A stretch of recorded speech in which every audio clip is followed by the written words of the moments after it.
ये बताएं कि इस पूरे हालात में क्या आप भी वापस आने को हैं, क्योंकि बड़ी तादाद में पाकिस्तानी स्टूडेंट्स वापस आ रहे हैं।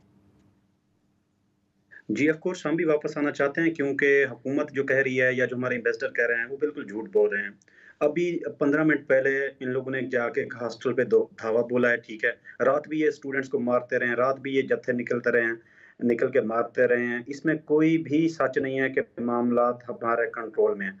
अगर हम पुलिस को कॉल करते हैं, तो पुलिस 2 से 3 घंटे बाद आती है, हम्म। ठीक है। तो इसमें कोई भी सदाकत नहीं है कि हालात कंट्रोल में हैं। डॉक्टर खलील, ये बताएं कि आप कह रहे हैं कि फिर से हालात खराब हुए, ये उन्हीं इलाकों में हुए जहां पर जिन हॉस्टल्स के ऊपर अटैक किया गया था, या ये कोई नया इलाका है अब?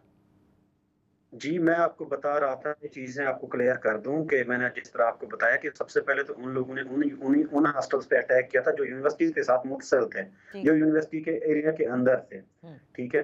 अब पाकिस्तानी स्टूडेंट्स ऐसे भी होते हैं जो 3rd year, 4th year 5 semester, 7th semester के जो जो कुछ स्टूडेंट्स होते हैं, वो जाके अलहदा जाके 20-20, 25-25 स्टूडेंट जाके एक डोम ले लेते हैं, हाउस ले लेते हैं किस्म उसको आप मिनी हॉस्टल कह सकते हैं, ठीक है? वो वहाँ जाके रहते हैं। अब इन लोगों ने क्या किया हुआ है क्योंकि सिटी में हर किसी को पता होता है कि पाकिस्तानी कहाँ रह रहे हैं, किस जगह पे रह रहे हैं और जो इनके ओनर होते हैं फ्लैट्स के, उनको भी पता होता है, ठीक है?